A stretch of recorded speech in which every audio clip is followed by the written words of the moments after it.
है exploitation. Exploitation में क्या होता है कि आप पहले दूसरे की वीकनेसेस को समझते हैं। कोई भी व्यक्ति है, उसके व्यक्तित्व की अपनी वीकनेसेस होती हैं, कुछ कमजोरियां होती हैं। आप उनकी कमजोरियों को पहले समझते हैं, फिर आप उनमें इनसिक्योरिटीज़ क्रिएट करते हो, आप उनकी इनसिक्योरिटीज़ को समझते हो।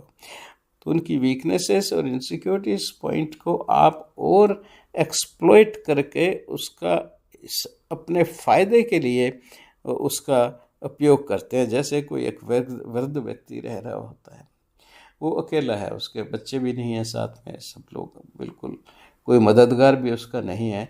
तो आप उसके मददगार करने के रूप में उसके साथ में जा सकते हैं।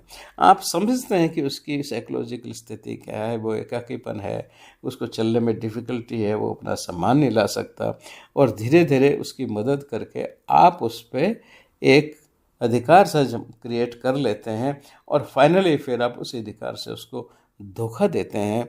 उसका फाइनेंशियल लॉस या साइकोलॉजिकल उसको लॉस देते हैं, उसकी लोनलीनेस का आप फ़ायदा उठाते हैं, उसके एकाकीपन के आप फ़ायदा उठाते हैं, और अपने जाल में फंसा करके उसको एक बहुत बड़ा धोखा दे देते हैं। बहुत से लोग किसी का मकान अपने नाम लिखवा लेंगे, या पैसा ले लेंगे, या कोई एफडीज ले लेंगे। तो इसको कहा गया है एक्सप्लॉयटेशन। यानी कि दूसरे की कमियों को समझते हुए, दूसरों की ज़रूरतों को, कमियां नहीं कहूँगा, दूसरों की ज़रूरतों को समझते हुए और फिर उनको एक्सप्लॉयट करना, ये कहलाता है एक्सप्लॉयटेशन।